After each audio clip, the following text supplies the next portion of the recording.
I discovered some very interesting statistics. 75% of the people do not know what they want. I have discovered that perhaps the most confusing question to ask a person is, what do you want? Try it sometimes on somebody who's complaining. Well, things are not going right. I don't have this. I don't have that. I wanted to be this. I wanted to be that, but things didn't work out, blah, blah, blah, blah, and boo, boo, boo. Well, just stop and cut right there and say, well, what do you want? I told you this some time ago. We were at a very luxurious French restaurant in Beverly Hills, and there were several people sitting at the table with me. And they brought out those big menus with some of everything on it that heart could desire. And one young man sat there and looked at that menu that had every suggestion almost imaginable on it. And finally, when it was his time to give his order, and the captain said to him, what do you want? He looked up bewildered and said, I don't know what I want. I want every one of you to know that life hands you a menu. Say with me, the menu of life is in my hand. The menu of life is in my hand. Say it again, the menu of life is in my hand. And you see, God has placed the menu of life in your hand. Somewhere in the Old Testament, God says, behold, I set before you both good and evil, death and life. And Joshua said, what? Choose you this day. I say the greatest cause for people not getting what they want is that they do not make a direct choice, a definite, positive choice. The menu of life is in your hand.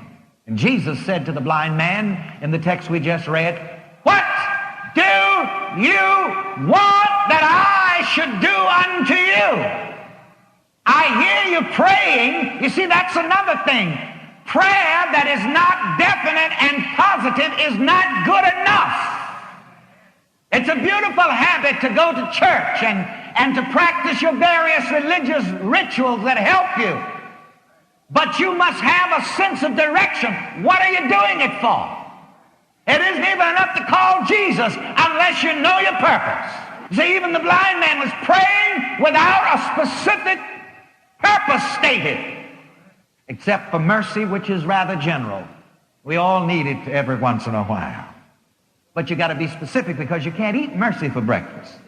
As I say, mercy is good. We all need it. And Jesus was really saying to the man who was praying, have mercy on me, he was really saying to him, man, you ain't said nothing yet. In the text, Jesus brought the man to a point of decision, a point of choice. And he said, Lord, that I might receive my sight. And the Bible said, then Jesus touched his eyes and he received his sight. But he didn't get his prayers answered until he became definite and positive.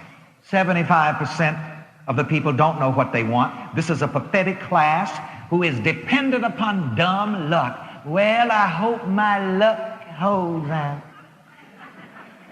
And you look at other people who are definite and positive and who work toward what they want, both mentally and otherwise, and say, I wish I was that lucky. Lucky? You've got to be definite and positive in your choice. Deuteronomy, the 30th chapter and the 15th verse. See, I have set before thee this day life and good, death and evil. In other words, the menu of life is in your hand. Say that. The menu of life is in my hands. It's all set before you. You can be poor or you can be rich. If you want to be poor, don't blame anybody else. Just go on and be poor and don't complain. I'll never forget at Lovely Hill Baptist Church when I was a little boy. The lady sang the song, you've got to live forever somewhere, either with the angels in heaven or the demons in hell. I made my choice. And I thought about that, and I think about that from time to time whenever fear or irritation or aggravation or negative emotions come to my mind. You see, because the demons in hell are not under the ground. The demons in hell are right in your mind. See, heaven and hell are in you. You can choose either one. And I decide right there, I am not going to live with the demons of fear.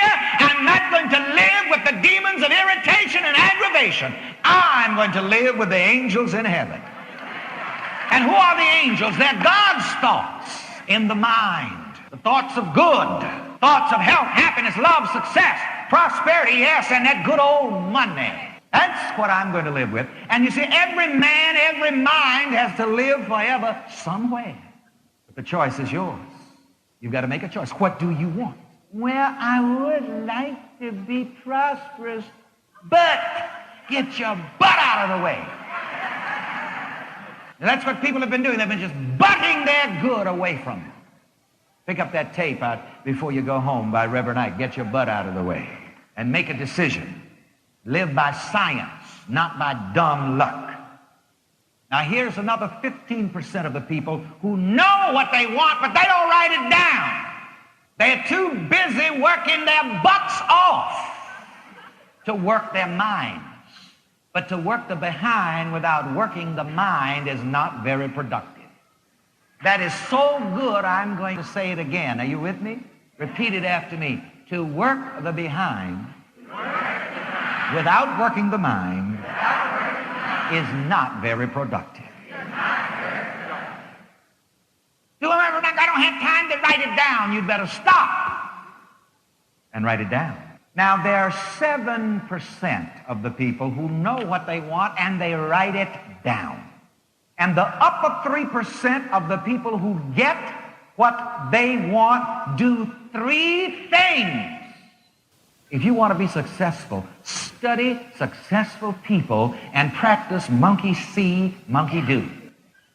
And that's all right as long as monkey sees the right thing and monkey does the right thing. You just be sure that monkey sees the right thing and that monkey does the right thing. And I'm a believer in studying successful people, prosperous people, happy people, and to go behind that and say, hey, what principles is this person? What are the principles this person's using? You see, because it's not just dumb luck, there's principle behind it. The upper 3% of the people who get what they want do 3 things. Number 1, what? They know what they want. People who go out to drill oil wells, there is no doubt about it. They know exactly what they want. I read the one time that most people are definite and positive is just usually when they go to the bathroom. Why? Because they know exactly what they had went to do. There's no doubt about it. They know exactly what their purpose is. So you think about this every time. You see, you can use that experience.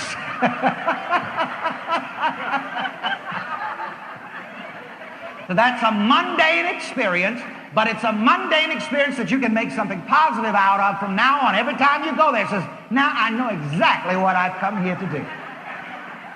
And this is exactly what I must know about everything in my life. So the people who get what they want, first of all, what? Know what they want. Secondly, they what? Write it down. And thirdly, they what? Review it frequently. So here are the 3 techniques for getting what you want. And these are techniques, these are ways and means that you are going to have to put to use. Know exactly what you want. Decide, see, feel, and say what you want. The old Pentecostal hymn says, Jesus on the main line. Tell him what you want. You see, it's not enough for Jesus to be on the main line. You must what? Tell him what you want. What do you want me to do for you? The Master says, that I may receive my sight. Use your power of description to get what you want. You see, there is power in your describing what you want.